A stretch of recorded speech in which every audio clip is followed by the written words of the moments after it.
Why did I agree to this? When they told me and my wife to go to the New World, they promised us gold. They promised riches hanging off of the trees and natives feeding us the finest meals. My experiences have been quite different from what those liars let slip from their lips. My remaining group who was aboard the ship are now kept in these houses that we had to build with our bare hands. But we are not crafters. The houses break down all the time. Many of my friends have died, but they're not gone. I see them all the time, their ghostly figures walking through the woods, damning the men who sent us to die here. Sometimes I also see those who sent us here. They appear in the clouds, turning the whole sky orange, while voices scream, "Kill them! Kill them!" in my ears. How I wish I could go back and look upon the faces of the nobles one more time, right before I listen to the beating of their hearts. Stop! Not that it matters. Our houses might as well be our tombstones. They aren't as good as tombstones, however, since being underground would give me much better comfort from the rain and the cold. And until then, I shall watch everyone around me meet their end. I know Ray is up next. He just peeled his face off. Others are one step away from taking their own life. They sprint about the camp, shouting like the devil himself is inside of them. "Sir," I hear behind me, and turn around. "Sir!" a man yells as he runs towards me, death in his voice and desperation in his eyes. "Sir, do you have any food you can spare?" "No," I reply. "I am in the same pit as you." As the man leaves, I am reminded of how hungry I am myself. My stomach turns inside of me, as if gasping for air. Then I see my wife, Sally, approaching. She has always been there for me in the worst of times. "Hello, sweetheart," she says. "I have managed to get a little bit of meat for us and little Johnny. It's not much, but it's better than nothing. Why don't we go back now, so we can eat it?" "Very well," I respond. Meat sounds pleasant right about now, as I feel myself getting hungrier by the second. As we walk back to our little college, the sun starts to set. I hear a scream. I turn around and see that it is old Samuel, running around in circles shouting, "God is gone! God is gone!" My wife and I continue our trek. I truly agree with Sam. It feels like there's no hope left. We make it home and go inside.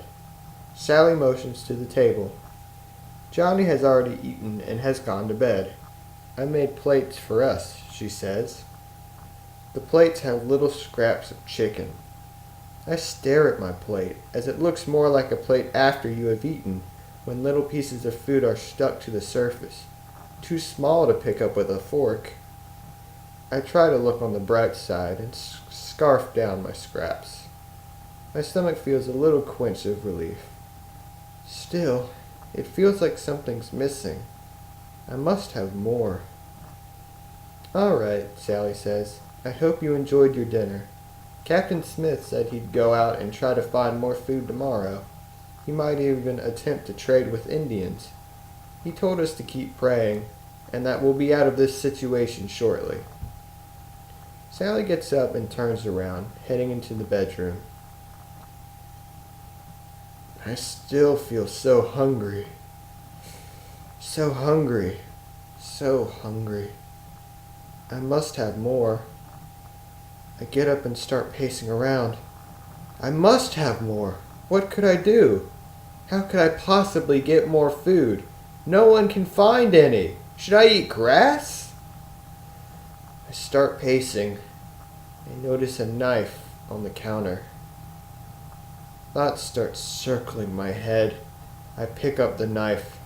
I must have more. I start walking into the bedroom. My wife has always been there for me. Whenever I have been in need of anything, She has happily provided for me. Now I am in more need than ever before. Surely she will happily oblige. I walk into the bedroom. I must have more. I stand above my wife, looking at her as her eyes are closed. My conscience starts to kick in. Don't do it, it says. But no, I raise the knife. I must have more. I must have more. I must have more. I must have more. More! More! More! More!